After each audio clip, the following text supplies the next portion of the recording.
Multinational corporations come in many shapes and forms, and there is a tremendous variety and diversity in these uh, companies.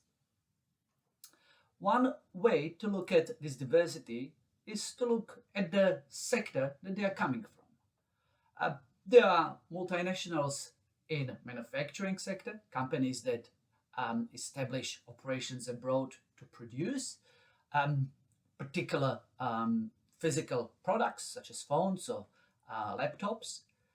Then there are companies who go abroad to extract minerals and natural resources, or perhaps harvest commodities such as bananas.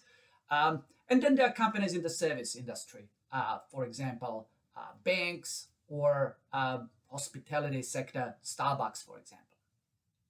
Now, a second way to look at the diversity of multinational corporations is to look at the types of operations that they conduct abroad, or the types of foreign direct investment that they embark on. Kind of the two main ones are greenfields. These are operations that are set up often on a green field, a new production plant, for example, for Volkswagen cars in China or in Slovakia or in South Africa. Completely new project brought to the country.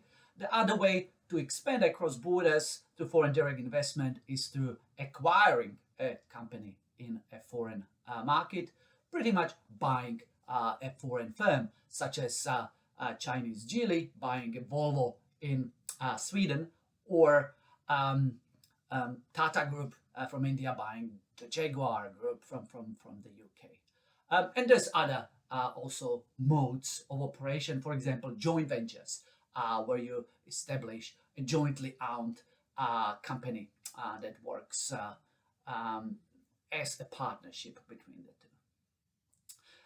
There's obviously other ways to look at the diversity as well. We could look at the size of a company.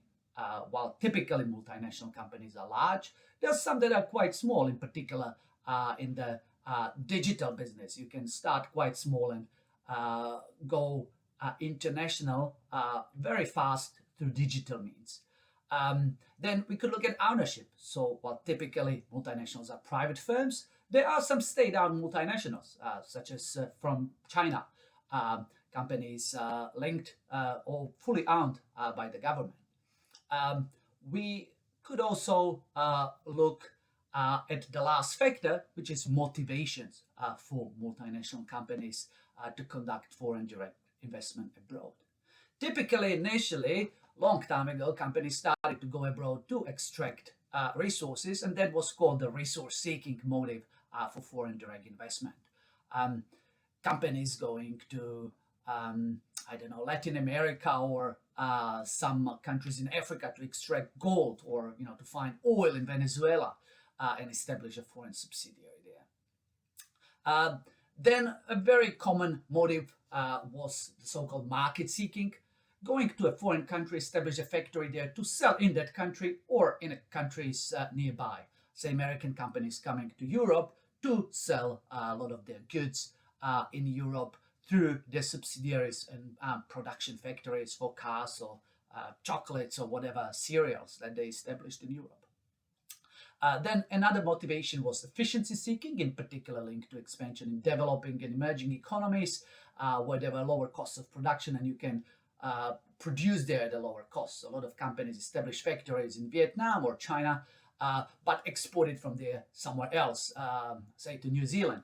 A lot of products here come here from Asia through factories that were established there for efficiency seeking reasons. And the most common, one of the more common recent reasons is called knowledge seeking, or sometimes strategic asset seeking.